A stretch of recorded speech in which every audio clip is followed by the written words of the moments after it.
રાજકોટ જિલ્લાના ધોરાજીમાં ધોરાજી લેવા પટેલ કેળવણી મંડળ ટ્રસ્ટ દ્વારા ભૂતપૂર્વ વિદ્યાર્થી સંમેલન યોજાયો હતો। અમેરિકા, કેનેડા સહિતના 7 સમંદર પારથી વિદ્યાર્થીઓ હાજર રહી જૂના સ્મરણોને વાગોળ્યા હતા। 2500થી વધારે ભૂતપૂર્વ વિદ્યાર્થીઓ હાજર રહ્યા હતા। ધોરાજી ખાતે લેવા પટેલ કેળવણી મંડળ ટ્રસ્ટ દ્વારા ધોરાજી ખાતે ભૂતપૂર્વ વિદ્યાર્થીઓનું મહાસંમેલન યોજાયું હતું, જેમાં 2500થી વધારે ભૂતપૂર્વ વિદ્યાર્થીઓ હાજર રહ્યા હતા। આ તકે લેવા પટેલ કેળવણી મંડળના 80 વર્ષના ગૌરવવંતા ઇતિહાસની સાક્ષી બન્યા હતા। આ તકે ટ્રસ્ટીએ એવી બાલદાએ જણાવ્યું હતું કે આઝાદી પૂર્વે 94-46માં દીર્ઘદ્રષ્ટા ખેડૂત આગેવાન મોહનભાઈ પટેલના નેતૃત્વમાં ધોરાજી ખાતે છાત્રાલય બનાવવામાં આવેલ। તે પૂર્વ માત્ર 6 વિદ્યાર્થીઓ હોસ્ટેલમાં રહેવા આવ્યા હતા અને પોતાના ઘર જમવા અને રહેવાની સગવડ કરી હતી। સંસ્થા શરૂ કરી હતી, બાદમાં હોસ્ટેલે બાપાની જગ્યાએ શરૂ કરવામાં આવેલા, બાદમાં એક વટવૃક્ષ બની 50,000 કરતાં વધારે વિદ્યાર્થીઓ આ સંસ્થામાં અભ્યાસ કરી લેવા પટેલ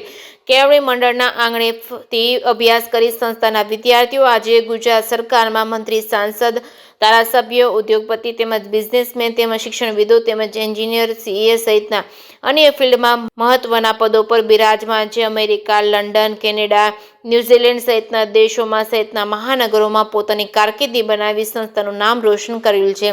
આ તકે સંસ્થાના પ્રમુખ કિશોરભાઈ પટેલના અધ્યક્ષસ્થાને મેનેજિંગ ટ્રસ્ટી તેમજ અશોકભાઈ બાલદા, જે વિરાણી સહિતની ટીમ દ્વારા જહેમત ઉઠાવવામાં આવી હતી। જે સિંહ ગુજરાતી સાથે મતીન બાપુ સૈયદ, ધોરાજી। ધર્મેન્દ્ર વગાસિયા છે। હું ખાસ આ ભૂતપૂર્વ વિદ્યાર્થી સ્નેહ મિલનમાં અમેરિકા લોસ એન્જલસથી અહીંયા સંમેલન એટેન્ડ કરવા માટે અહીંયા આવેલો છું। અહીંયા આગળ હું 96ની અંદર 10th ગ્રેડમાં સ્ટડી કરેલો છે। ખૂબ સારી મોટી સંસ્થા છે। અહીંયા અમારા ફ્રેન્ડ સર્કલ તેમજ ભૂતપૂર્વ અમારા વિદ્યાર્થીઓને મળીને ખૂબ આનંદ થયો છે। મારું નામ મિલન સોજિત્રા છે। લેવા પટેલ કેળવણી મંડળ ભૂતપૂર્વ વિદ્યાર્થી છું બોર્ડિંગનો, અને આ કાર્યક્રમનો સંયોજક છું ભૂતપૂર્વ વિદ્યાર્થી સ્નેહ મિલનનો। આ કાર્યક્રમમાં અમારી કમિટી વતી ખૂબ લોકોએ મહેનત કરી છે। અલગ અલગ શહેરના સંયોજક બનાવી અને વ્યવસ્થાના ભાગરૂપે લોકોને અહીં કેવી રીતના આવી શકાય, અહીં ભણેલા લોકો પાછા એના જૂના મિત્રોને મળે, એની જૂની યાદોને તાજી કરે, એના માટેનો એક આ કાર્યક્રમ હતો।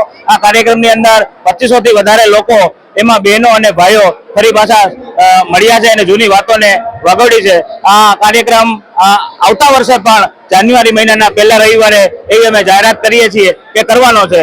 તો અને બીજો એક કાર્યક્રમનો મોટિવ એવો હતો કે કાર્યક્રમ થકી આજે આ 80 વર્ષથી આ સંસ્થા ચાલે છે, તો આ કાર્યક્રમમાં લોકો આવ્યા અને ક્યાંક ને ક્યાંક એના ધંધાઓની અંદર મોટી પાંખો ફેલાયેલી છે, તો એનો લાભ આવનારા દિવસોમાં બોર્ડિંગના ભૂતપૂર્વ વિદ્યાર્થીઓને અને સમાજના લોકોને મળે એવા હેતુથી આ સામાજિક કાર્યક્રમ આયોજન કરવામાં આવ્યું હતું। તો આવનારા દિવસોની અંદર ભૂતપૂર્વ બોર્ડિંગના સ્ટુડન્ટોની એક એપ્લિકેશન અમે લોન્ચ કરી રહ્યા છીએ।